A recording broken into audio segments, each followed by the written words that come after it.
की आज राष्ट्रवादी काँग्रेस पक्षाने जाहीरनामा प्रसिद्ध केला आणि त्यामध्ये आपली जी मेट्रो आहे आणि आपली PMPML म्हणजे पूर्वीची PMT आणि PCMT एकत्र करून आम्ही PMPML ही जी कंपनी केलेली आहे तिथं मोफत प्रवासाच्या बद्दलचा मी जाहीर केलं। त्याच्यातनं चर्चा सुरू झाली। मी फार विचारांती अभ्यास करून त्याला किती खर्च येईल, आपलं बचत किती होईल म्हणजे जनतेची, हे सगळं मगाशी व्यापारी मेळाव्याच्या निमित्तानं सांगितलं। पण तुम्हाला असं वाटतं त्यामुळे रिक्षा आणि कॅब व्यवसायावर परिणाम होईल अशा काही लोकांच्या मनात शंका यायला लागली। हे जे नागरिक स्वतःची 2 व्हीलर किंवा 4 व्हीलर वापरतात, जे नागरिक ते मेट्रो किंवा बसचा वापर करतील।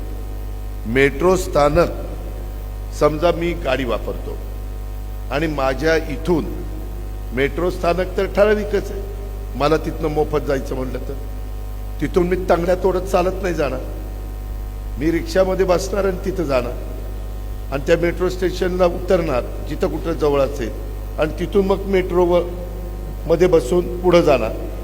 पुढं उतरल्यावर तिथंच माझं घर असेल असं नाही, तिथून काही 2 मैल 1 मैल 1 किलोमीटर 5 किलोमीटर त्याच्यावर रिक्षा चालकांना त्याच्या घरापासून मेट्रो स्टेशनपर्यंत किंवा बसपर्यंत सगळीकडेच बसचे रूट नसतात, सगळीकडेच मेट्रोचे रूट नाही आहेत। मेट्रोचा रूट स्वारगेट टू चिंचवड एवढाच त्या ठिकाणी आणि वनाज टू रामवाडी, बरोबर आहे की नाही?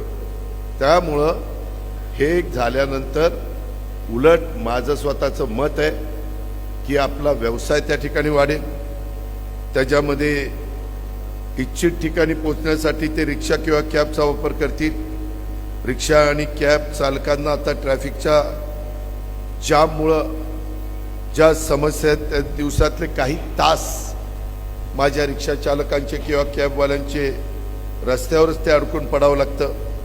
त्यामुळं त्यांच्या प्रतिदिन तुमच्या ज्या ट्रिप होतात, तुमचा जो व्यवसाय होतो त्याची पण संख्या कमी होते आणि वरील धोरण अंमलात आल्यानंतर तुमच्या ट्रिपच्या संख्येत वाढ होणार आहे।